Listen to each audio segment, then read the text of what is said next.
Welcome back to another episode of the Girl Stop Playing podcast. It's your favorite homegirl, Coriel, here to encourage you to stop playing with your potential and start working for what you want in life and in love. You already know that I'm bringing you the information and the conversations to help you make the money and get the honey. You can have it all as long as you are willing to work.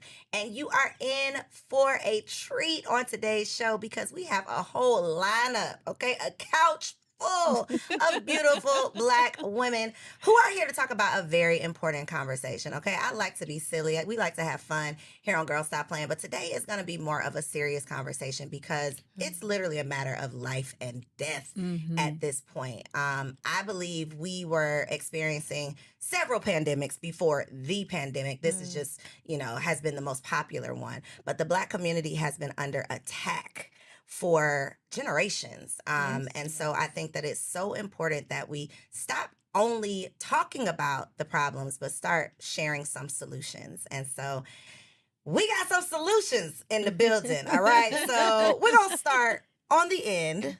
Solution number one, what's your name? Introduce yourself. We're going to get in y'all business a little bit too. I ain't tell y'all that part. That's all right. So introduce yourself, your name, your title, or what it is that you do, and your relationship status. Absolutely. So I am Dr. Maya McCarthy. I am a board certified pediatrician, but I am also a concierge fertility strategist and coach. Love okay. it. And so my status is I am married. Yes, married. Okay. So I'm Andrea Blanton. I am a doula for pregnancy and birth, getting into postpartum care, and I am currently in a relationship with my child's father. Okay. Yes, my name is Michaela Walker, and I am an advocate for postpartum mental illnesses and physical illnesses, and I also advocate for maternal mortality. And I am in a relationship. So, guys, as you can see, the topic of conversation today is Black women's womb wellness. I have had several conversations with sisters sitting right on this couch who have talked about everything from fibroids several times to other infertility issues. We had one young lady who at I think the age of 30 discovered she was going through perimenopause. And I'm just like, this is not okay. For me personally to sit here and continue to consume these stories, share these stories, but then not also sit here and try to share some solutions. Right. So that's what we're here for today. And so I want to just start with a very general question around some of the most common issues. I'm going to start with you, Dr. Maya. Okay. Some of the most common issues that Black women specifically are facing when it comes to our womb wellness. So far and away, we are disproportionately affected by fibroids, endometriosis, PCOS, the list goes on. And it all contributes to infertility in the African American community. And just as you say, it's not something that we talk about, but it's something we need to. Like, nobody's having this conversation around Thanksgiving dinner. Right. But we need to. Yes. To that point, one of the young ladies who sat here and talked about her fibroids, she didn't realize that fibroids ran in her family until she was diagnosed with fibroids and started asking questions. Exactly. And then her mom and her aunts and everybody's like, well, yeah, this is just kind of, you're a Black woman. This is the cards that you're dealt basically Right. as a Black woman, which first of all, that's not true. Right. Okay. I don't think that should be an expectation. I'm a Black woman. I'm going to develop fibroids one day. Right. But also, where is the conversation? Where's the preventative conversation? Correct. Right. Or even just the awareness of these are the things that are prominent in our family. Let's Right. talk about what we can Exactly. start doing to, end it with us. And so what are you all, I guess, seeing mostly with the women that you're working with that they're experiencing? So I work with women who are expecting children and women who have had children. And I focus on their mental health and their physical health. So a little backstory about myself. I almost lost my life giving birth in 2020. I had a great pregnancy. I didn't even know you can have complications after you give birth, but that's a thing. And so ever since then, my bout with postpartum, I've just been going around and advocating for women, especially Black women, because we are dying at an alarming rate, more than the white woman. And so I feel like through advocacy and people knowing what to look for when they're having a baby, while they're pregnant and afterwards too, we can improve the mortality rate. Absolutely. I want to bring back up something that you mentioned in terms of the fact that you had like a perfect pregnancy. That is a common story of so many women who have just no hiccups, nothing abnormal, and then that baby comes out and things just go haywire. What do you mind sharing what you dealt with after your birth?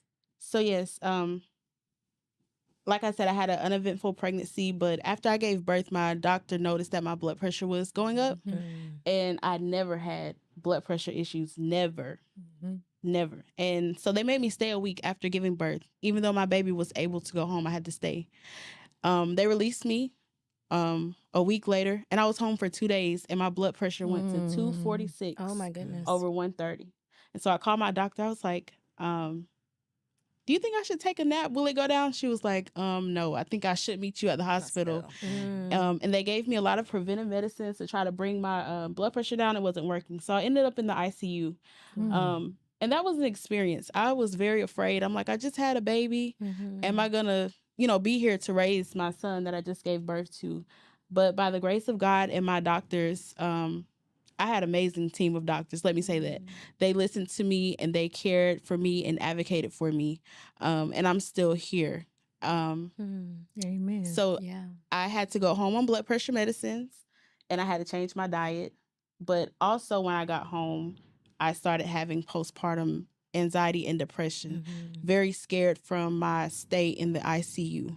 And so now I'm an advocate, but I can relate to women who have had complications, physical and mental complications. Your story is almost identical to my story. And another guest that I had on the pod, like almost identical to, I got to go home, and then I had to come right back to the hospital. And being away from your newborn, I mean, there is no feeling. It's almost like being in prison because you can't leave. Right. Like you're almost being held against your will. And it's like, Right. I've just delivered a child. You during your pregnancy, you hear all about the skin to skin and all of the things that are so important. Yes. And now I can't be with my child. That will lead you into depression. If you weren't already, there's just so much that women have to deal with. And when you have never heard of anybody else dealing with these things and you find yourself in a situation, you think it's only you. And that can be lonely. That can be depressing. That can, lead to a host of other issues as well. And so, Dr. Maya, I know you're not an OB, but is this, because 2 out of 4 women, and I don't, know your stories. Listen, Yes. I'm about to say 3 out of 4 women because my birthing experience was somewhat similar. Now, it was different in that I conceived via IVF. And so that's another topic that as African American women, we don't talk about. That And is as true. a community, we don't talk about. It's looked upon as being taboo. I know when I realized that was going to be the way that I had to conceive, my family was like, you doing what now? And so, it was a whole education process with my family, talking to them about the steps and what was involved and everything. And not to mention the cost. It was very expensive. But IVF conception or pregnancy already has its risks. Right. So I was already advanced maternal age. I conceived via IVF.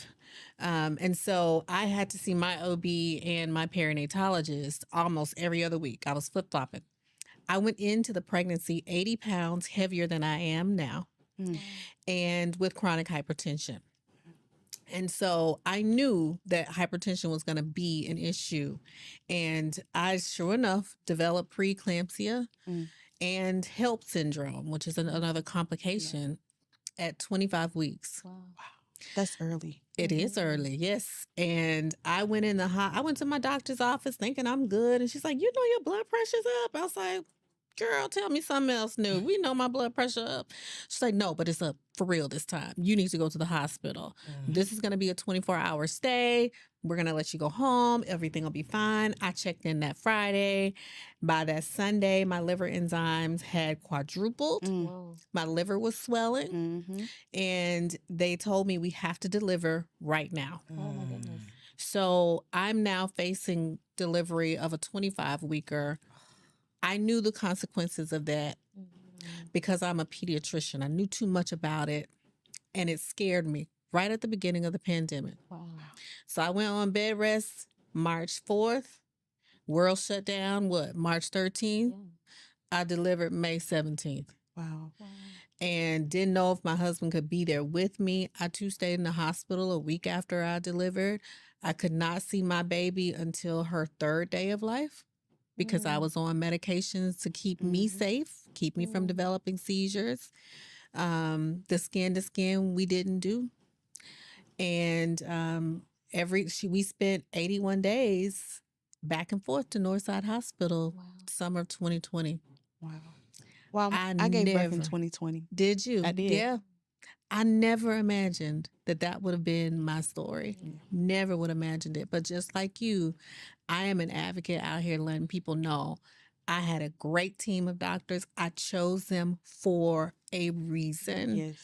I had to go into the hospital making sure my husband knew exactly what to do and what to say just in case something happened to me. And I shouldn't have to do that That in part.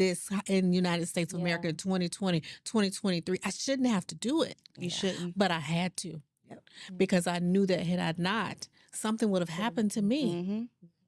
The stack of paperwork that I attempted a home birth Okay. in 2021, did not work out. And my midwife ended up sending me to the hospital, but I had this stack of paperwork. Y'all know the birth rights Mhm. documentation, the crazy lady paperwork that you bring. If y'all bring in that stack of paperwork to the Social hospital, worker. you're gonna be the crazy Yeah. the crazy lady room, and I'll be the No. crazy girl. Yes, I will be the crazy lady room, but I'm gonna be the lady who's going to advocate for For herself. herself. Yes. Yes. I'm yes. going to be the lady who's going to tell you what we're going to do, and you're not going to dictate to me unless it truly is life or death. Right. And I think so many women don't know Mhm. what to say, don't know what they Mhm. can say, feel like they are not allowed To- Mhm. yes. to say, feel like they Mhm. don't have a say. And on my second stay, when I went back, because I'm like a real rebel and I felt fine. That's the thing about blood pressure too. Yes. I felt Felt fine. fine. Yes. Right. And so I'm like, is this really serious? I want to go home to my baby. I just had a baby.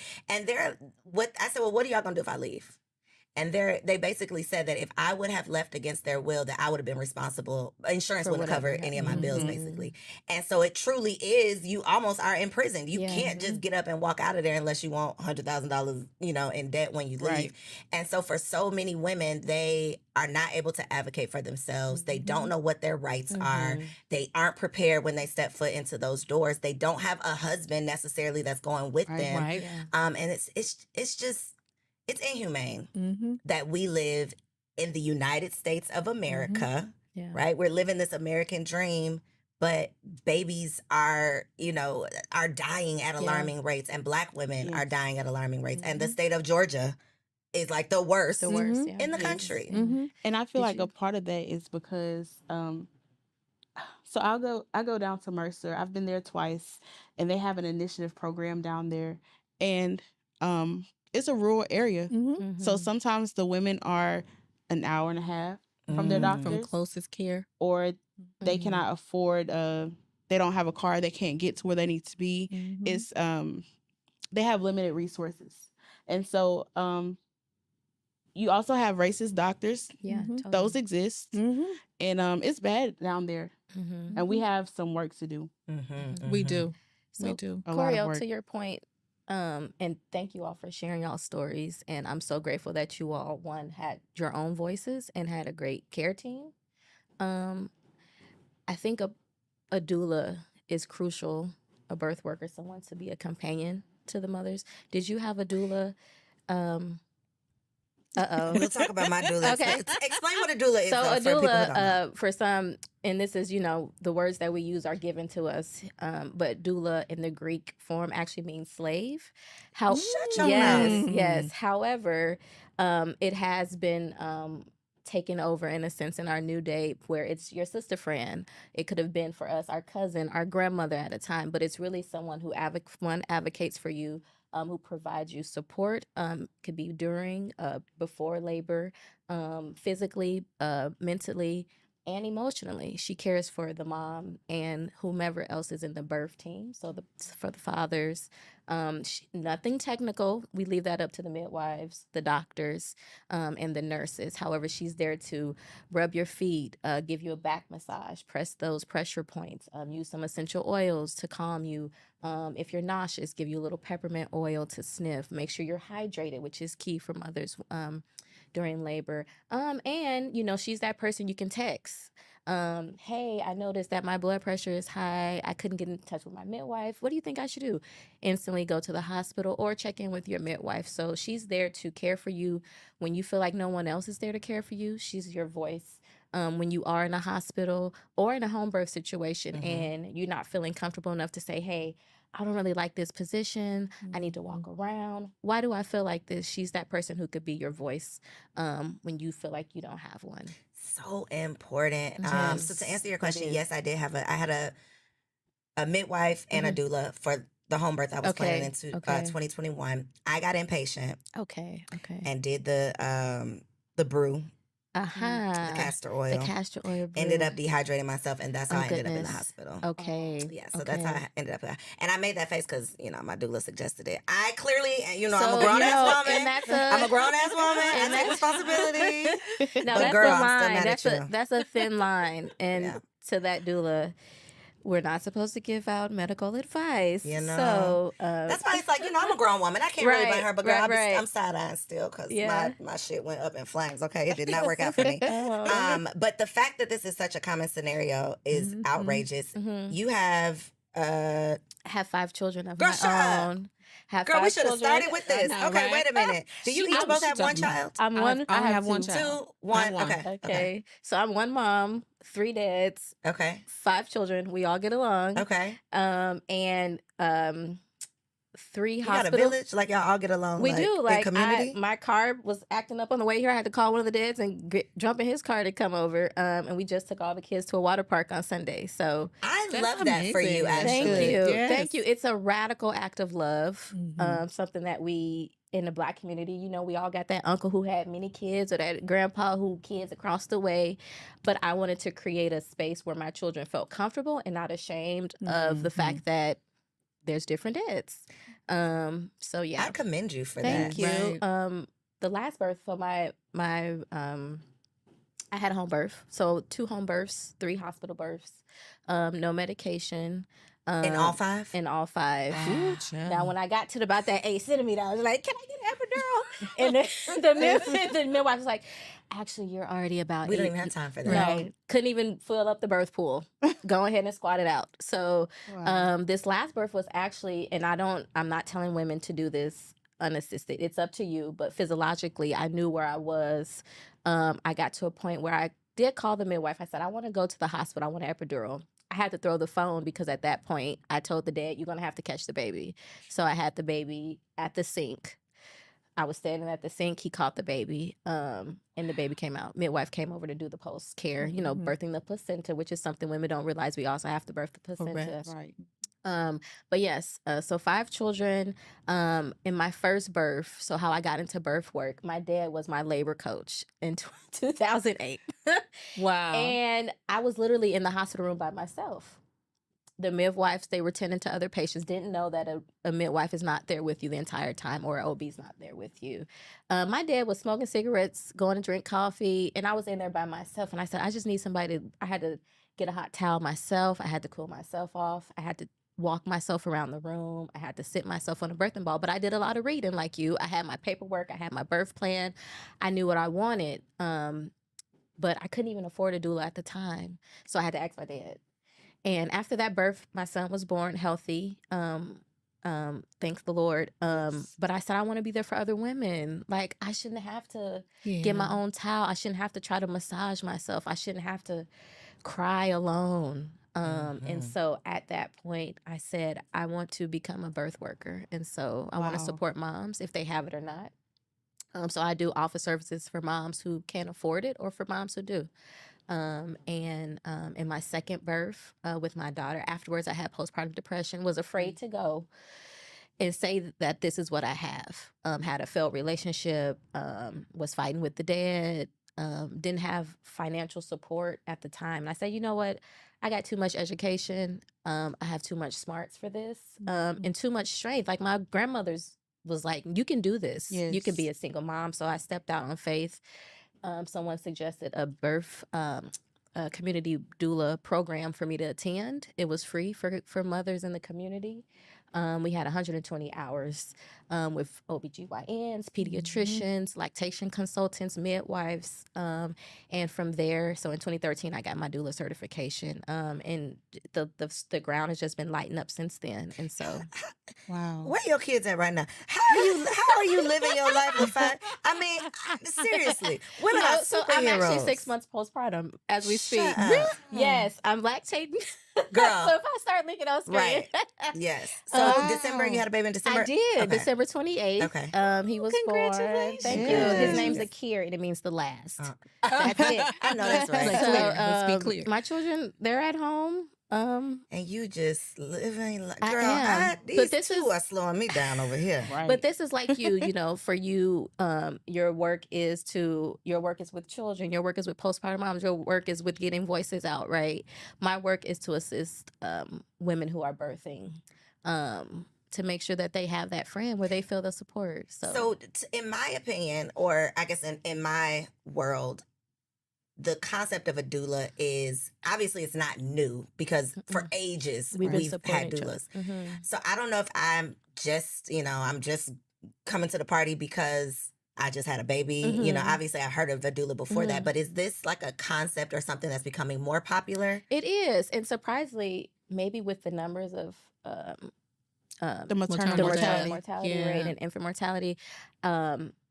You know, back then when I did it in 2013, it was not really heard of. People like, Mhm. what you want to do that for? Why you were trying to help? What? Even when a woman hires a doula, it's almost like, what do you need that So for? I've had fathers say, why do we need to pay for Mhm. this? Mhm. And so there's now evidence. There's Mhm. evidence-based data that shows women actually the birthing rates, the time that they're in labor is actually shortened, and the mom complications are lessened in a way. That sounds do that like less support. money for a hospital. But That's what I'm hearing. actually, That's why. yeah, that's why, you know. And so, you know, And then to take it back, I mean, this is what Black women have birthed this nation, This world. this Mhm. Yes. world. This is what we have been doing for centuries. Mhm. Mhm. Being a doula for an African American Exactly. woman, for an African woman, is not anything new No. at all. No. Mhm.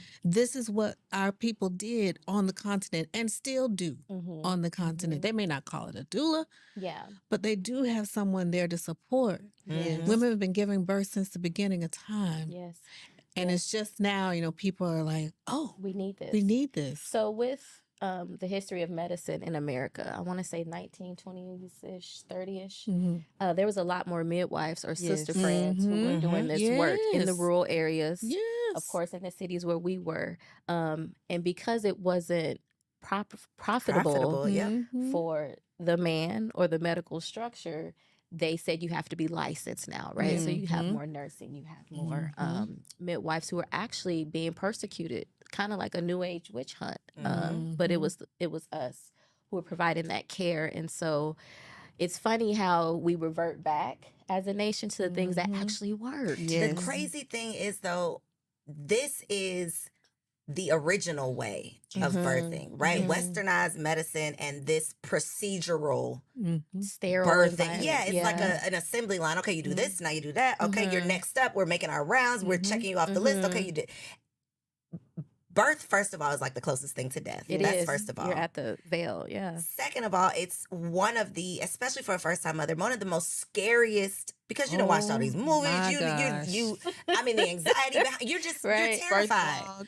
So to Right. go Oh. through this in an environment where it's like somebody's coming in and they're clearly just working a job versus a doula who's in this because she cares. A midwife is in this because she cares about this process. It's just a totally different thing. But we've gotten to the place now where it's frowned upon if you want to have a home birth. People think you're crazy. Why would you want to risk it?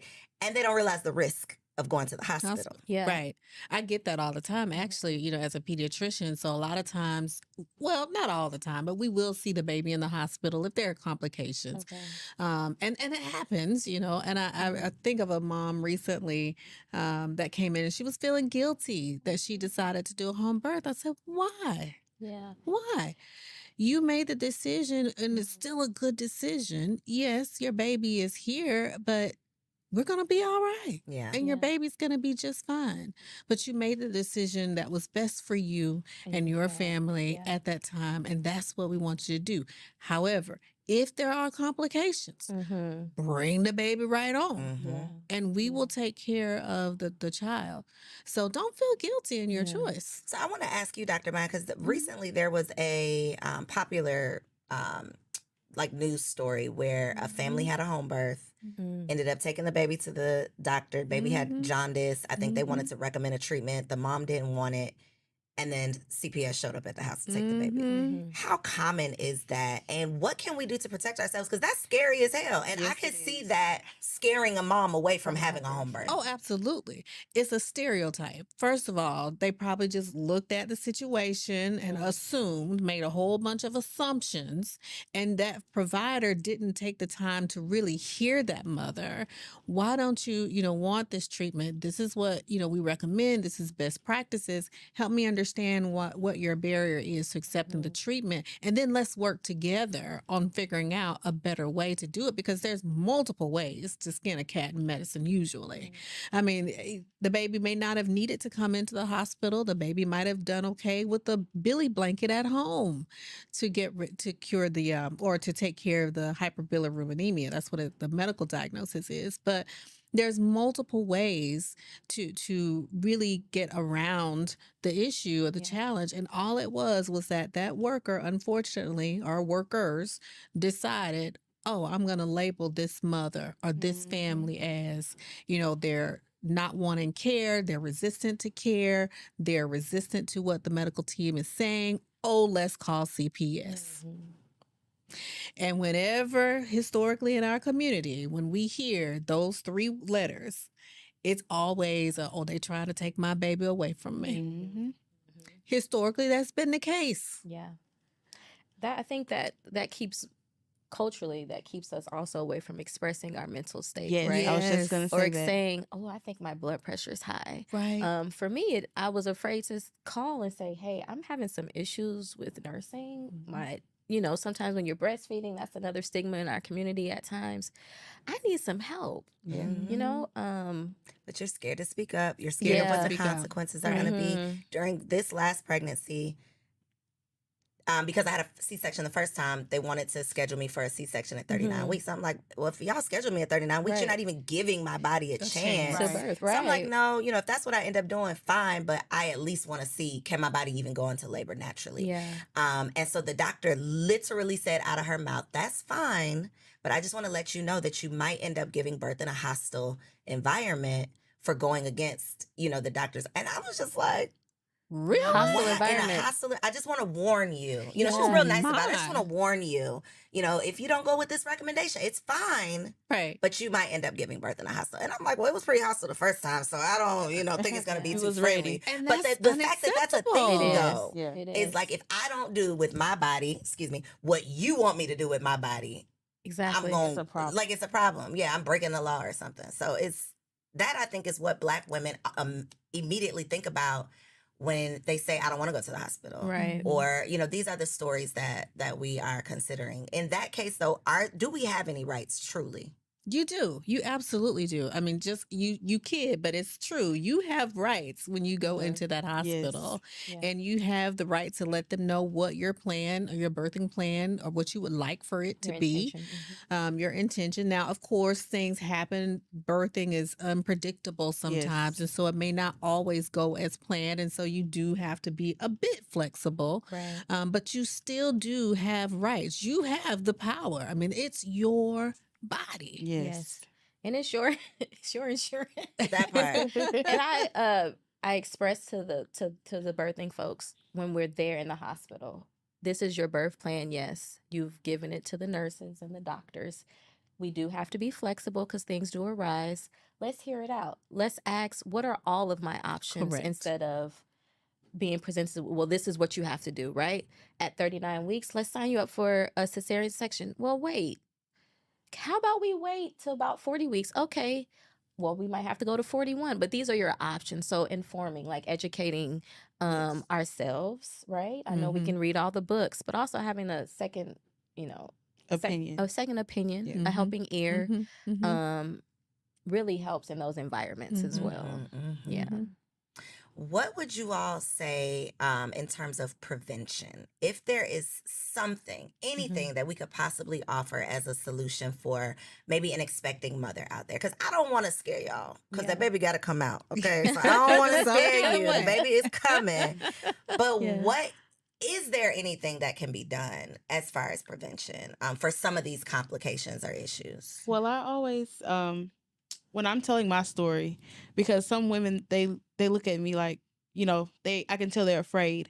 I Mhm. tell my story and I advocate not to take the joy away from giving birth or childbirth. It's just to simply inform them. Mhm. And so to prevent some of the complications, I feel like you need to be in tune with your body. Mhm. Listen to Mhm. your body, and also Mhm. listen to your providers. Yes, you can have a birth plan, and you Mhm. can you have rights, and you can say what you want to happen and what you don't want to happen, but don't you guys need to work together as a team. I feel Mhm. like that's why I'm still here, and that's why I went on to have another birth, Mhm. because I listened to my doctors and they listened to me. But that's a big thing. Listen to your body. Yeah, and I would agree with that. And if you're considering having children at some point in life, it's really important to think about what that process is going to look like years ahead of time, Yes. right? So I mentioned that I was 80 pounds heavier than I am now. If there was one thing that I wish that I would have changed, it would have been to lose weight. Wow. My IVF procedure would have been better. My pregnancy would have been better. And I knew all those things, but I still didn't do it. My blood pressure might have been better controlled. I mean, who knows? So that meant that I had to really take ownership of my body and be like, okay, Maya, you are 230 pounds at 5 feet, 4.5 inches. That's too heavy for you. Let's lose some weight. And so, had I done that, maybe things would have been different. Now, I'd always been on blood pressure medicine. I'd had high blood pressure for years prior to me getting pregnant. But again, an IVF pregnancy does increase your risk of preeclampsia in the first place, and hypertension problems during the pregnancy. But had I changed my diet a little bit, we do recommend sometimes the Mediterranean style of eating is better What when is the you're. Mediterranean style? So it's basically lean meat. You want to do lots of nuts. You're staying away from a lot of the processed foods. So you really want to focus on the protein component. You don't want to ever eliminate any food group completely from your diet. Your body needs all of those food groups, but it's important to kind of focus on the unprocessed foods or the less processed foods, lean meats, beans, nuts, whole grains. Those kinds of foods are helpful when you're trying to conceive. And certainly when you're pregnant, I know at least my people say, well, you eating for two, so you gotta eat Don't everything. do it. Don't do From the it. rooter to the tutor. Listen, don't do like me. I went through Chick-fil-A every day. See, that was part of my blood pressure that was issue. that, That was my yeah. blood pressure. That's I sodium. should not have done that. I knew better. But every time I passed by that It was store, I calling was you. like, Them That little fries. cow man. was Them out front saying, fries. come And on that in, Come eat more on in. chicken. But just things like that, just practically that you can do to prevent some of these complications from happening is so important. Super It makes important. your journey going forward that much easier. And I also want to touch on, you said preconception. Think about it before you get pregnant. Before. And so I was at Mercer last month, and Dr. Baker, she's a OBGYN down there. Mhm. She is fabulous. Okay. Mm. She was saying that we have to start going to preconception appointments, Mhm. like plan. Now, I Mhm. didn't plan any of my children. I was just Out here. surprised. Girl, right. I was out here too, so it's all You good. ain't had a chance to plan that. But if you are intentional about, you know, when you want to have children, and you know you've gotten married, or even if you know haven't got married, but if you know you want to have kids, have a preconception appointment. I feel like the Mhm. doctors can Mhm. inform you about your Where risk. you You can are. talk about your family history, because like you Mhm. said about the fibroids, a lot of women don't know that something runs in their family until they're faced Mhm. with it. Mhm. Yeah, and if you don't wait until you're pregnant Right. to start Correct. discovering all of the Right. things that you might Correct. be predisposed to. I do want to get into IVF though, Mhm. because as you mentioned, it's going on out here, It Yeah. is. but Yes. Black women Heavily. don't want to talk about it.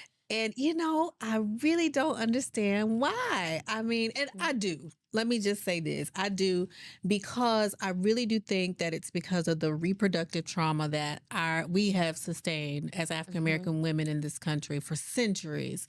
If you were an African American woman slave who could produce a child, then you were more valuable to that slave owner. Let's just be honest. You could produce more labor. Later. And so that then meant that you attached your worth as a woman to your ability to conceive. Yes. Mhm. Mhm. And so then come on down the line, 2000s, and you can't conceive, Mhm. or you don't know that you can conceive until you start trying and you're having challenges to conceive. It really does affect your self-worth Yeah. as a woman. This is what we were created to do.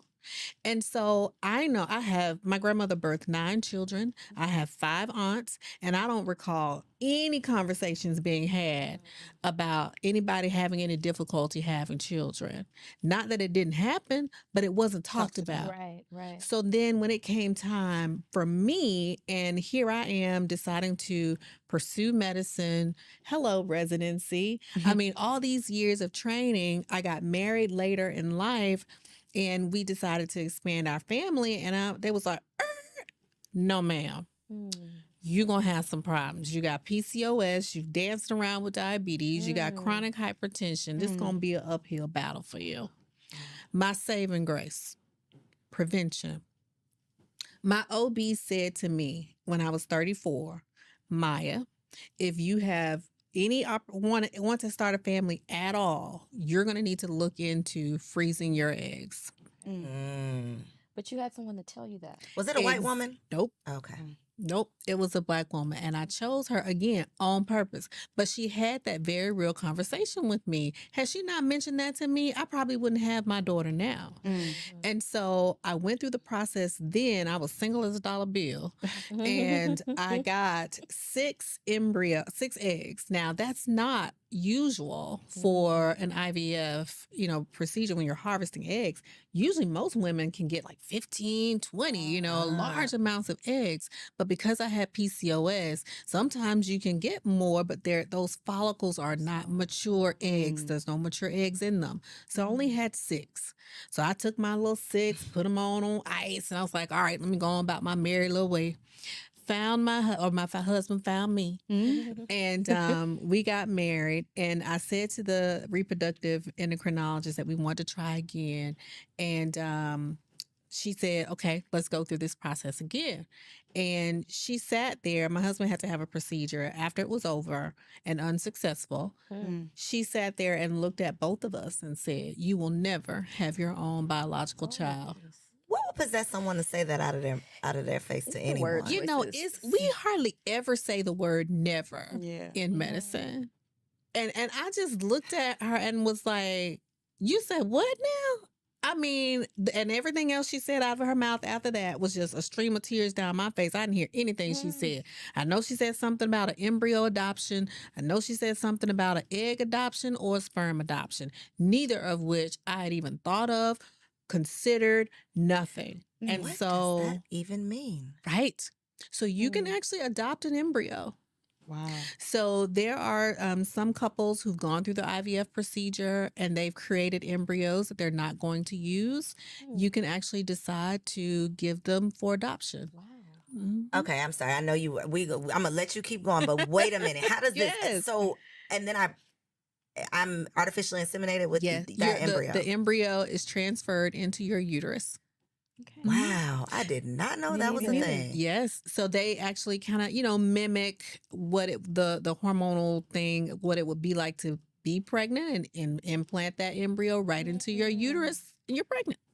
Interesting. Okay. Or you could opt to, purchase an egg. There are egg donors, people that donate to banks. Now, I will say there's not a lot of African American eggs available. Need to write that. There are not a lot of African American sperm that are available, but you can choose your egg, choose your sperm, fertilize the two, and now you have your own embryo. But in your case, you were able to go back to those 6. I was. I was Okay. able to go back to the 6, and then we tried again. We actually switched providers. I know Great, you did. great. We Couldn't run out that went office with quick enough. yes, we went with somebody who was committed to helping us grow our family, and Great. so he said, "Okay, let's do this again." I eked out 3. I mean, by the hair of my chin. Okay. And so I put the 2 together. So I had 9 total. Out of those 9, 8 fertilized, and they have to go through a period of growth. So they allow them to grow in the lab. Once they get to a certain stage in growth, they will send pieces of it to testing. We decided to do the genetic testing because of my age and, all of the medical diseases I had at that time. And so by the time all is said and done, I had 2 genetically normal embryos that were just as much my genetic material and my husband. I love Yes. it. Beautiful. And one of them is my 3-year-old Come daughter. on. Yes. I would be sending pictures of my baby to that doctor's office every year. Listen, Corey, I started to be petty like that. I did. It crossed my mind. I did. And I was like, no, I'm not going to even do it. I'm going to just be out here and start the Blessed with doctor's my wound Yeah. to let people know that you have some solutions. Don't let Yes. anybody tell you if this is what you want to do, have a baby. Don't let them tell you you Yeah. can't, because there are options. There Wow. are options. There is. I have 3 friends who, in their careers, we went to Spelman, we graduated. Everyone's, You went to Spelman Everyone- too? Yes. Sorry. It's Had a moment. but they did similar journeys. Yes. 2 out of 3 so far. 2 just had their babies, That's and one she's still wonderful. working on it. Yeah. But it's something that I didn't learn about until they shared it as well. Mhm. So I'm 'Cause we glad don't that the talk news about is it. spreading too, though, and Yes. it's an opportunity for us. I've Yeah. heard that white women gift eggs Yes. Yes. freezing to their That's- daughters. They do. So there Yeah. are Excuse me? grandmothers who gift it to their Whoa. 21-year-old granddaughters so that they can do their egg harvesting And and go go out and about swirl their it life. around and live their What? life. Yep, and come on back. Mhm. We are late to the party on every important Yes. conversation in Whoa. our community. Not Mhm. only are we late to the party, when we find out what's going on at the party, we like, oh, why would we want to do that? Right. Why would we want to have IVF? Yeah. It just ain't in it for you. God just ain't- exactly. That's what that's Yeah. our Exactly. default. Or Is when we're- if God wanted it to yeah. happen, It would happen. it would Exactly. happen. Or we're made, we're guilt tripped because of decisions we might have made when we were younger. Mhm. Some people say, well, I can't have this baby right now. I'm going to have an abortion. Mhm. And then they say, well, you shouldn't have had that abortion, or you shouldn't went. We had to send you down I south. actually wanted to talk about abortions, Yeah. but not in the sense, obviously not in the sense of right or wrong, because baby, that is your Mhm. business. But the effects of abortion, Oh, and yeah. I don't know if anybody here is qualified to mention these effects. If not, Mhm. we can move on. But I don't feel like we ever talk about what actually happens to your body as a result of an abortion. The physical. I can't speak. I've never experienced it. I've had people around me who have. And, what I can speak to, not just the physical, I guess what they describe to me is just an emptiness, but really more so it's the psychological and emotional pain that they go Yeah, through. because you have to carry that on your own. I'm going to be honest. I've had 3 abortions, just so y'all know. And one in college. I didn't know I was pregnant. What is going on? I just started having sex in college. Went to the clinic, and they said, you're pregnant. I didn't know. But at the time, the actual doctor who performed the procedure was a Morehouse man. And I was awake for the procedure. It was horrible. He actually said that my cervix tore a little I'm bit. sorry, wait a minute. I I was don't know. awake. I don't know much about this procedure, but you're not So supposed to be awake, right? no, you can. There's No. different methods. So you can be awake and they Ooh. numb you. You can be put to sleep, or you can do the peel. Yeah. For this one, I said I want to be awake because at the time I was vegan. I was aware of my body. I was physically active. I want to know what's going on. At least I can be awake because I'm not going to have this baby, right? It was traumatizing, so to say the least. And he also said, "Oh, I tore your cervix." Not my bad. Right. Oh, But it's By that the way. that you're, again, culturally, we're told, you shouldn't be having this procedure. And from there, I think when my cycle finally came back around, it was the worst pain I had ever felt in my entire life. Because the lining, it's you're being sucked out. Not to say that, I support women who have any type of experience in their reproductive health. I went with friends who had to have the procedure as well. But I can say that was the only complication I've ever had with an abortion. After that, I never did that way again. Yeah. I was put to sleep for the other ones. But some women, I don't know exactly the extent of the physical harm that could be done to your womb, but that experience did stick with me. Yeah. Yeah. I can. I mean, I cannot imagine being awake for any type of procedure. That is next level right there. But I can just imagine what you put yourself through after having to make such tough decisions. And I really just want to be able to use this platform to bring a different perspective to all of the conversations, because it seems like they're just, it's like hitting a repeat. Yeah. It's, every conversation is just on repeat, and it's a lot of judgment and not very much solution.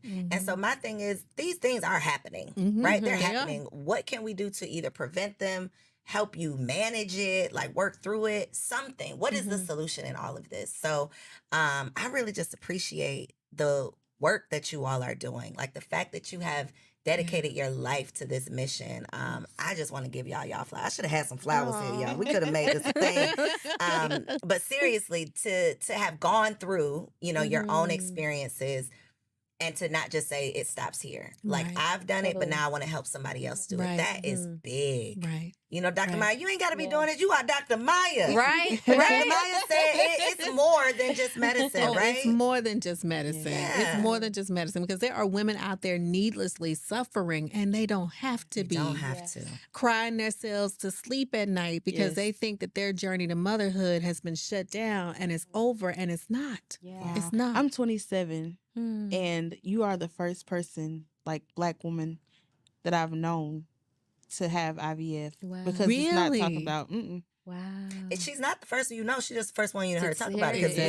it's not talked It's not about. talked about. You're And right I about don't know that. if there's well, I think you explained it perfectly. There is almost like a sense of shame It of I is. couldn't. This is, and I say that, and now that I'm talking through it, I definitely experienced some shame through having to have a C-section. Probably that similar thing of why can't my body do Exactly. what it's naturally supposed to do? So I can definitely understand. I felt like my body had betrayed me. Mhm. Yeah. So I'm like, this is what I was created to do. I can't do it. So there was definitely a feeling of shame, loneliness, isolation. I mean, I'm going to my IVF clinics with glasses on and a hoodie, hoping I don't see nobody that I know. I actually did one day, and I was like, hey, and then But just she kept had it too. moving. We But both she gonna had say, to- I but- mean, I'm just like, oh, hey, This is girl. awkward. So, but it's that whole thing, and I thought I was by myself in this, and then come to find out, Black love to say, come to find out, So my sister-in-law had gone through IVF. I had Had no no idea. idea. She didn't sell it.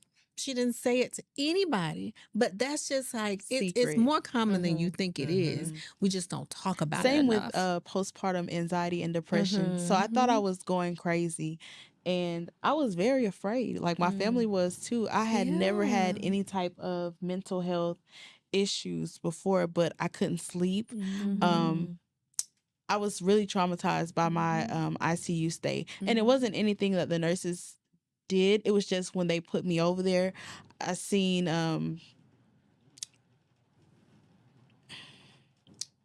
people on their deathbed, and so I thought I was next. Yeah. And it was very traumatizing to me. But in my community, if you say you may need help, oh, you crazy. Yeah. We don't go Mhm. sit on nobody's couch. But I promise Mhm. you, I'm not ashamed to say I take my anxiety medicine still to this day. Mhm. And I see a therapist because Yes. I know that Mhm. I need help. And I try to explain this to people, like, if you have a headache, Mhm. you take Tylenol for that headache, right? Right. You go see about that headache. So it's the same thing. You have to, Mhm. I would, if I had one hope for our community, it would be to go see about your mental health. Mhm. And don't be Yeah. ashamed. Sorry, go ahead. No, I've just been saying to myself and to anybody who would listen that they need to send you home with a lactation consultant Yes. and a damn therapist. Indeed. Because what am I supposed to do with this baby? You just Right. Yeah. I know it's mine, but you just gonna leave me Right, here with Right. this baby? Right. They do not That's a come with an thing. instruction It manual. doesn't come with No. instructions. It doesn't come with a support line, a hotline, an assistant, Yeah. a cook, Mhm. anything. So that's why I published a postpartum workbook and journal, and it's Mm. entitled "Everything Is Going to Be Okay." Oh. And I titled it because one of the ICU nurses said that to me, and I really believed her. She made me believe that, and everything did turn out to be okay. It just it wasn't okay at the time, but it did end up You being got through it, okay. okay. Yeah. And so now I'm in the works of trying to get my workbook to be covered by insurances, because you're right. That's beautiful. Once you go home, that's you're on your own. They On give you a your folder own, with honey. like resources to WIC or whatever else, but we need real resources Yeah. and real help. And as pediatricians, we do screen the moms when they bring their babies in for their newborn exam, to make sure the mother is okay. Yeah, but you scared to circle yes on any of these Exactly. things. Exactly. Exactly. So what do you do? So If you truly feel like, okay, something is probably really going on, but it really, at least for me, because I had the same, I didn't know it was PTSD. First of all, let me just say that. I didn't know it was PTSD because my mind was so focused on, I got to get to this NICU and take care of my baby. It's the pandemic. Can't nobody take care of her. I can't be there. So let me do what I need to do. So I pushed all of my feelings to the side. It wasn't until on the other side of that experience that I realized this was some PTSD. There was some anxiety in here. There was some depression in this. And I was like, okay. And it took my family to see the change and the difference in me to really just encourage me. I also knew something was not quite right as well. And so I reached out on my own. But I think it's that whole thing of, we have to be our sister's keeper sometimes because a lot of times we're not going to say anything about it. Right. But if you notice your friend is going through, girl, come Yes. on, let's Yeah. just sit down. Let's just be Yes. real and talk about this. Yep. So that helped me talking to my friends. What I found in birthing is, the pregnancy process, it could either be traumatizing or healing. And at the same time that can be the same. But hearing Fran's stories about IVF, knowing that my friend goes to see a therapist, this last pregnancy that I had, I decided to go in. I had high blood pressure. I said, oh, something's wrong. My heart is beating too fast. Went in, they did an ultrasound, the baby was okay. They gave me some calcium, magnesium. They said, well, have you really been eating? Oh, I was stressed. School was starting back for the other children. My father had moved in with me. I hadn't been with my father since I was like 16. And it triggered some trauma. Decided to go see a therapist, found out I had PTSD as well. So I too take anxiety meds daily and go see my therapist every other week. But it wasn't until we had these real conversations like we're having where I said, you know what? I'm not the only one who feels this way. Yes. Not I'm at not all. the only one. Let me find the resources. Let me go back through those folders that we get when we go to the doctor and say, Yes. hey, if you're ever feeling like this, here's a hotline number. Call it. Yeah. They're not going to take your baby. CPS ain't going No, to they come. will not take You your might baby. have to check in somewhere once or twice if it's to the extreme, but it's for Yes. your health. It's for your health. It's for your Yes. health. It really is. And I think it's important to note that postpartum can be depression as well as anxiety. Anxiety. We often leave off that anxiety part. Anxiety part, Yes. yeah. But when you get home with that baby, and you got to make sure that baby breathing every moment of the day, Right. the anxiety will overcome you if you don't recognize it, if you don't have support. Like when I think about single mothers or It's no joke. teen mothers, Yeah. and I was a whole ass, grown ass 35-year-old woman and Right. still didn't know what I was doing. we just got to do better. And I know that this Yeah. podcast Yes. episode is not going to get policy changed, like, but Yeah. something has to be It's done. a step in the right direction. Yes. At least getting the awareness out there Yes. and helping people to understand that A, you have a voice. B, you have to advocate for yourself, even if Yes. nobody else will. And C, you have options. You absolutely have options. So when I'm talking to my moms sometimes that are struggling, I use an analogy, and some people look at me like, "What? You crazy?" But it's like having a baby is like having a pet. And don't listen, hear me out. You know, when you were younger and you asked your parents for a pet and you really, really wanted it, and then when you got it, you was like, "Oh, this is a lot of responsibility. I Yeah. gotta feed this I gotta dog. walk it. I gotta walk this dog. I gotta train this dog." With a dog, you can rehome, or you know, you guys can pass it on to somebody else. But with a child, that's not the case. You're Mhm. stuck. Mhm. So sometimes we have hiccups where we're surprised with pregnancy, but going back to what we were saying earlier, it's really good that you plan for it Yeah. and make sure that that's what you really want. As much as you can, Yeah. right? Yes. You know, because things do happen. You're but right. my point was to say, making sure your physical body is in the best shape that it can be, as well as your mental Yes. health, Yeah. before you proceed to doing something like this. It's a big undertaking to be a Yes. mother. It And really it does is. not stop, okay? No. Because the kid is still at my house. I'd be like, dang, this little boy is still, baby, he is still here. This is crazy. So, listen, I had to end on a joke, okay? Because this was heavy, Yes. all right? Yes. Let us know in the yes. comments what you have learned. And please share this episode with somebody, okay? Indeed. Even if you Yes. don't know someone who needs it, just share it because someone you send it to is going to need the solutions Yes. that we shared on this conversation. I will make sure that I link all of the ladies' info down below so that you can stay connected with them. If you need a doula, if you need an advocate, if you need a doctor, baby, we got you covered. Hey. Okay? Let us know if you enjoyed this conversation. Make sure you subscribe to the channel so you don't miss out on any upcoming episodes, and we will see you next week. If you enjoyed that episode, make sure you subscribe to the channel so you don't miss out on any upcoming content, and take it a step further and go ahead and join our private community over on Patreon because it comes with some pretty bomb perks, including early and discounted access to our upcoming events, behind the scene exclusives with some of your favorite guests, the opportunity to call in on an upcoming show, the chance to vote on topics and guests for brand new shows, and I'm even giving you unlimited access to my vault of business classes where I'm teaching you everything from Airbnb to developing digital products and everything in between. And you can get access to our Patreon for as little as $5 a month, okay? Get in where you fit in, and I'll see you on the inside. Peace.